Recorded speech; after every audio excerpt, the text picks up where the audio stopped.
Welcome to Vital Force. In this video, your hidden superpower, we explore mastering the art of mindful dialogue. This is part 3 of a deeper journey into connection, communication, and the inner forces that shape our lives.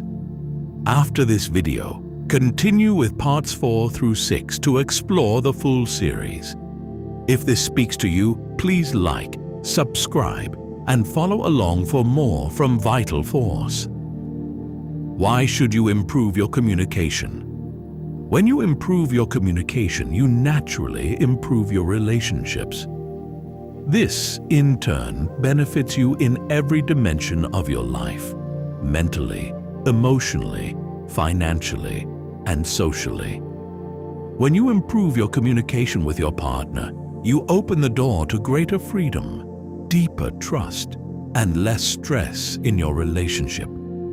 If something is bothering you, sharing your feelings honestly and without blame can prevent resentment from growing. When you improve your communication at work, with your boss, colleagues, and customers, you open the door to greater success, career advancement, and financial well-being. And when you improve your communication in your social life, it helps create harmony and understanding between friends. If a problem arises, addressing it openly and honestly is the clearest path to resolution. Growth and expansion are facts of life. Everything in our world grows and evolves. Our children, our knowledge, technology, understanding, relationships, and communication are all in a constant state of becoming. We too are meant to grow. Our happiness, wealth, quality of life, living standards, and even our technology all must expand. So too must our relationships and our communication, for growth is not just something that happens around us, but within and through us. Every relationship and every act of communication in your life holds the potential to grow, to deepen, and to improve. Whether it's with a partner, a parent, a child, or a friend, there is always room to understand more, listen better, and connect more truly. We have relationships with many people, family, friends, colleagues, and others. With each, we share conversations, and through those exchanges, our connections take shape. Some of these relationships flow smoothly, while others feel strained. Some conversations leave us understood and uplifted, while others leave us frustrated or unheard. And while some bonds bring us joy, others may bring tension or disappointment. Among them, there are always those relationships that matter deeply to us, the ones we truly wish to keep, nurture, and bring into greater harmony. You may not be ready to improve every relationship in your life, and that's perfectly natural. But if there are one or two that truly matter to you, relationships you deeply wish were stronger, closer, or more peaceful, then this chapter is for you. The insights that follow will offer you gentle guidance and practical wisdom. Your time here will be well spent, not just in reading, but in planting seeds for more meaningful connection. All relationships can be understood in 3 forms, each producing a distinct mental state: happy, unhappy, or neutral. Your connection with a parent, partner, or close friend may bring happiness, while a relationship with another friend might cause unhappiness or strain. Meanwhile, your interaction with a gardener or a stranger on the street is often neutral, what we might call impartial, carrying no strong emotional charge in either direction. Power of communication. Communication is a fundamental characteristic of all living beings. It is not unique to humans. Animals too rely on communication to survive and interact with their world. We use communication to express our thoughts, intentions, and emotions. For example, when we feel angry with someone, we are conveying unhappiness, disappointment, or disapproval. Similarly, animals communicate through sounds and physical signals. A bird changes its call when seeking a mate. Some creatures shift their posture or colors to attract a partner.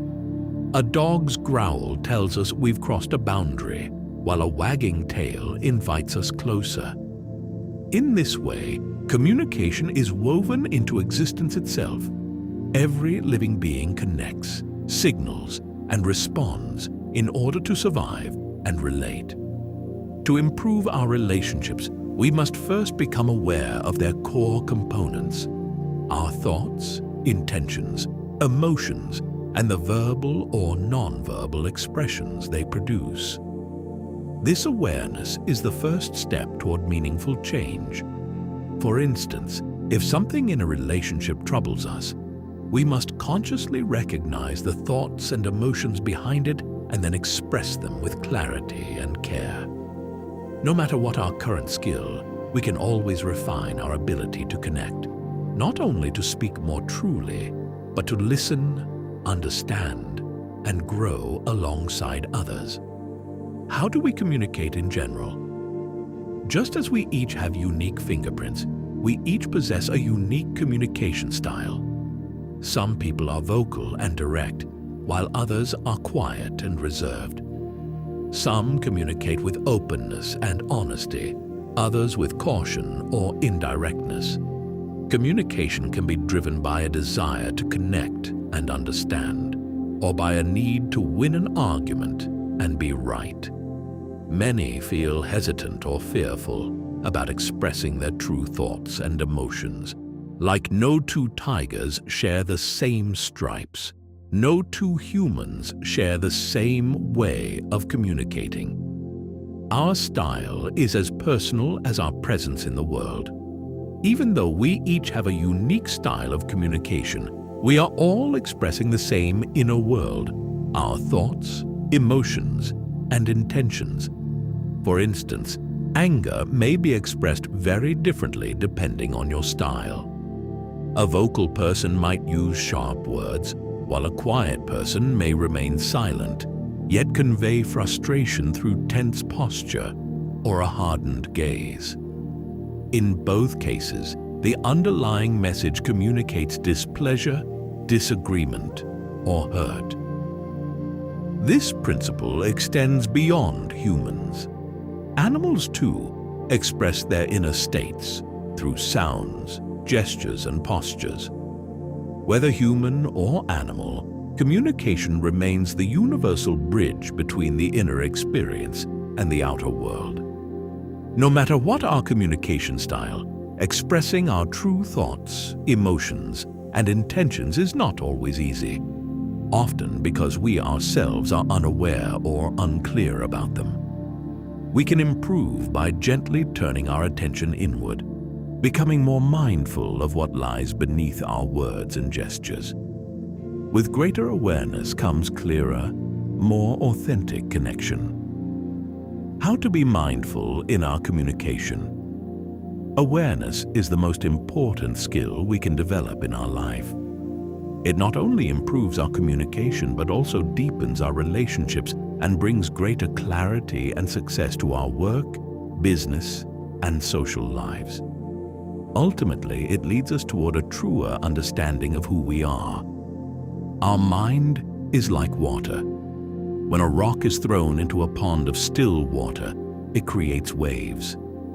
Similarly, when a problem enters your mind, or someone's criticism enters your mind, it creates waves of emotion. It makes your mind blurry and blocks you from understanding the deeper meaning of the problem or the criticism.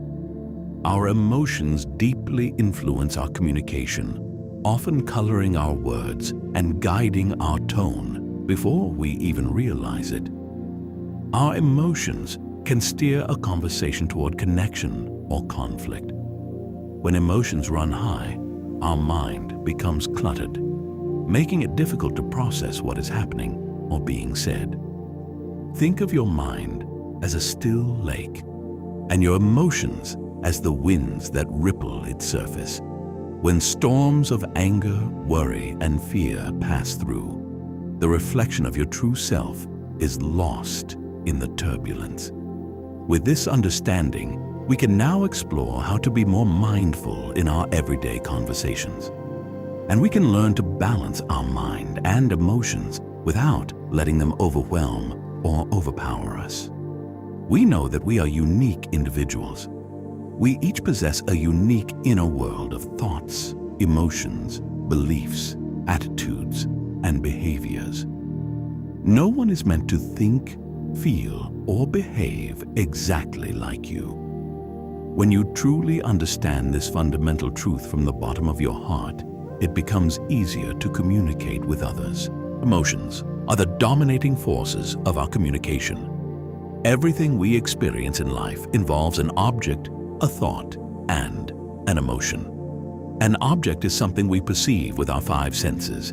Anything we can see, hear, smell, taste, or touch. We can categorize these as visible objects, audible objects, and so on.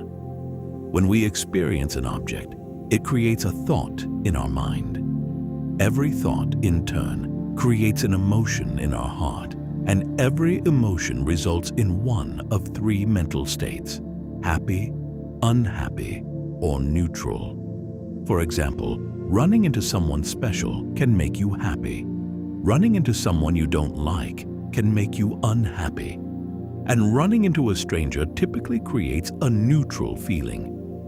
Similarly, when someone speaks to you with kind or harsh words, which are audible objects, it will create a corresponding emotion. This same universal truth applies to all our communications.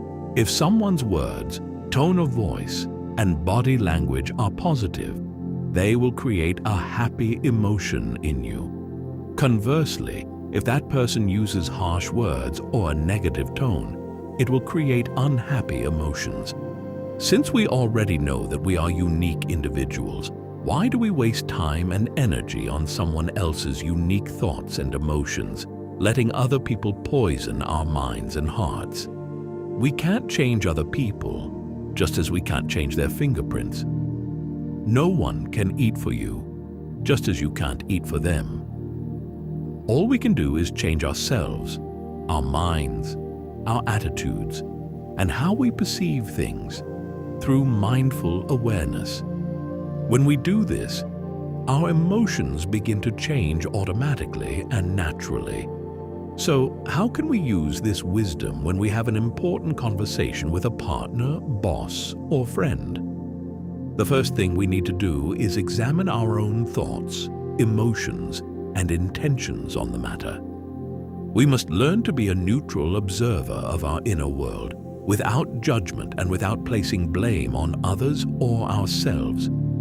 To do this, we can ask ourselves questions such as, what do I believe in this situation? Do I see it as right or wrong, respectful or disrespectful? What is the core message I want to convey? How do I truly feel?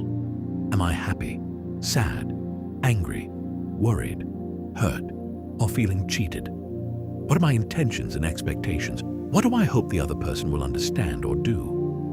What changes do I expect the other person to make? Most importantly, what changes do I need to make within myself? This may look like a long list, but the more questions you ask yourself, the easier it becomes to convey your message clearly and completely. If it helps, you can write these questions and your answers on a piece of paper. If the conversation is important to you, then it is worth taking the time to investigate your thoughts, emotions, and intentions. This process helps to unclutter your mind and heart. When your mind is free from clutter, you can think clearly without the weight of emotional baggage. Suppose you suspect your partner is having an affair, but you're afraid to confront them because you worry it will seem like you don't trust them. How can you handle this situation with both calmness and firmness? This is how I would handle this situation. Before I speak, I always engage in an internal dialogue with my subconscious mind. I treat my subconscious as my supreme teacher, my friend, and my trusted buddy, consistently turning to it for guidance whenever I face a problem or feel confused. This practice helps me to clarify my thoughts and settle my emotions before I speak. To illustrate how this works, I will present this inner process as a conversation between my conscious and subconscious minds. The Inner Council on Heartbreak. Dude, I have a problem. What's up? I think my girlfriend is having an affair. So, what's the problem? Well, I love her, and I don't want to lose her. Do you want to talk to her about it? Not right now. I'm not sure if I'm right or wrong, and I don't want her to think that I don't trust her. Okay, fair enough. So, tell me, if this is true, how do you feel?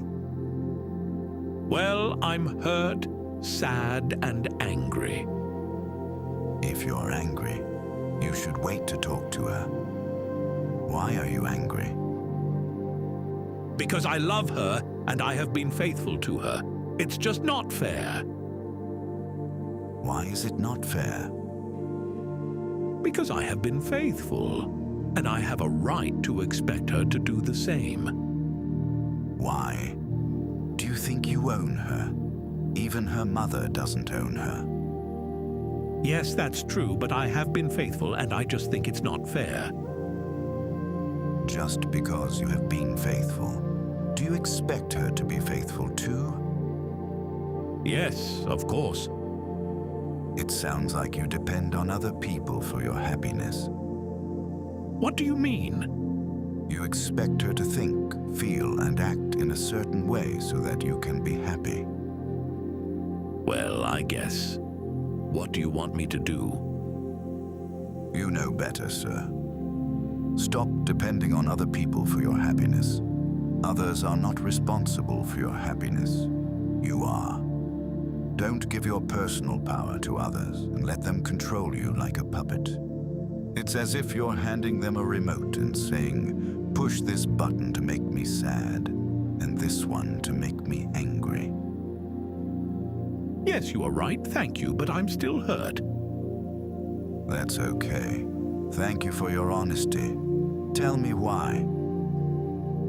Well, I have loved her all this time, and I hate losing her. Do you think you can force her to love you the way you love her? No, but it would be nice if she could. Sir, you already know she is a unique person with her own fingerprints, just like you. You can't control how she thinks, feels, and acts, just like you can't control the weather. So, stop trying to control other people. Let her be herself and find her own happiness, and you focus on being you and finding your own happiness. Yes, you are right, but I'm still hurt. Why? Well, I'm going to miss her. Yes, you will. But that is life, sir. Everything changes. Nothing is permanent. Everything rises and falls, just like your breath, your mind, your feelings, what you see, hear, smell, taste, and touch. It's all constantly changing. So stop trying to hold on to things as if they will last forever. Even this sorrow will not last. It will disappear one day. Remember how sad you were when you broke up with your last girlfriend. You aren't sad about that anymore. It's gone. This sadness will disappear too. So, be patient and let life take its course. There are no accidents in life, sir. Everything happens for a reason. Maybe this will pave the way for you to find your true soulmate. Thank you very much, sir. I got it. You're very welcome, sir. But remember, you still need to talk to her and find out what is really going on. And when you do, be nice. Don't try to blame her or force her to think and feel like you. You got it, my man. And if she is leaving because of a mistake you made, then we need to talk again and find out how we can fix it and make the relationship better for both of you. You got it, sir. Thank you so much for clearing my mind and heart. You are very welcome, sir. I will always be here for you, my man. Thank you, sir. This is a true story from a previous chapter of my life, reflecting an actual internal conversation I had with myself. It demonstrates a powerful technique that anyone can use to navigate difficult situations and conversations. By clarifying our thoughts, emotions, and intentions, we can learn to free ourselves from unnecessary emotional suffering. Directness and honesty are vital in our internal and external conversations. The more open and truthful you are with yourself, the more answers you will find within. Remember, before we can be truly honest with others, we must first learn to be direct and honest with ourselves. Thank you for joining us for part 3 of your hidden superpower. This chapter opened the journey into mastering the art of mindful dialogue. To continue the series, watch parts 4 through 6 and explore the deeper path ahead. If this video brought you value, please like, subscribe, and follow for more from Vital Force. We'll see you in the next part.